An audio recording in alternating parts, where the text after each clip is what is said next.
The question is, are you picky?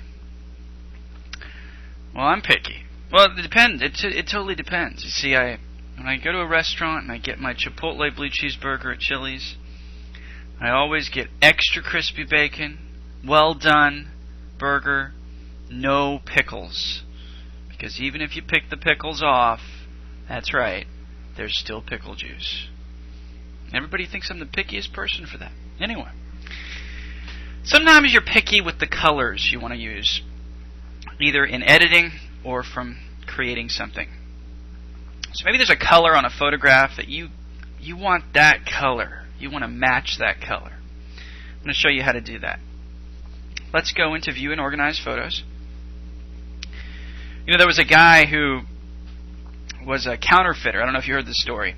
And he had his own ink press or whatever in his facility. And he went down to the ink store where printing supplies are, and he was trying to describe this green that he wanted. And they couldn't get it quite right, and he kept getting more frustrated, and finally he got so frustrated he pulled out like a $5 bill, and he says, "I want this green right here." Idiot. He got arrested. So, anyway, that's my color matching story. Anyway, it doesn't matter which photo you pick.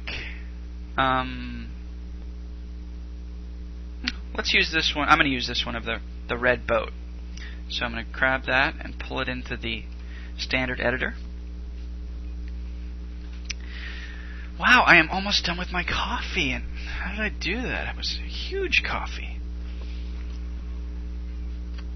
But all that means is I need to go get another one. Okay, there we are, the red boat. Now, you could just spend all day trying to figure out what color that is. You could go in here and experiment with all the different shades of red, and you might get it close. But you might be picky, and you want that exact red in the picture, that's right. And you're not settling for nothing short of it. Yeah. So how do you do it?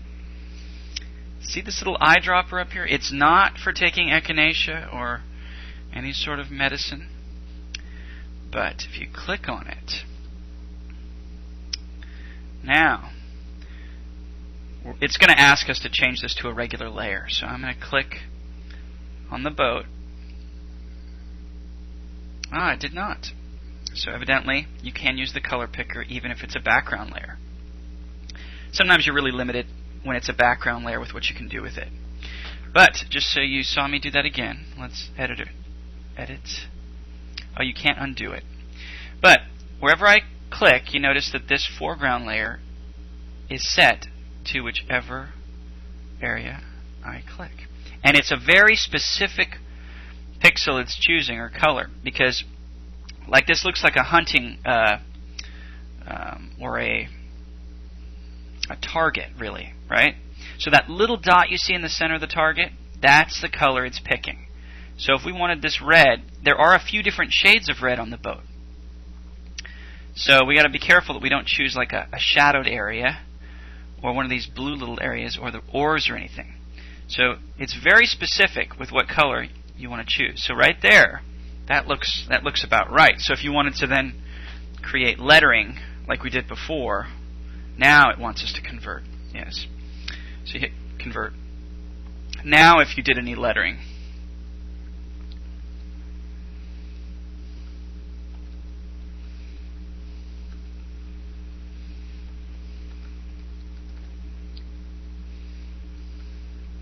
it's going to be that exact color as the boat. Or if you're going to duplicate the boat, put it somewhere else, add anything. There's just countless ways you're going to use this color picker.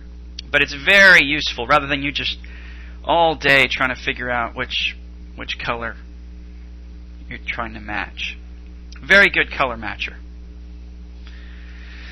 Yes, not a matchmaker, a matcher. That's right. And a matcher is not a person that plays with matches. Not a matcher. Don't be a matcher. Right? And not a boxer in a no. Not that either. A color matcher, that's right. So, master that, and you will be a master. That's right.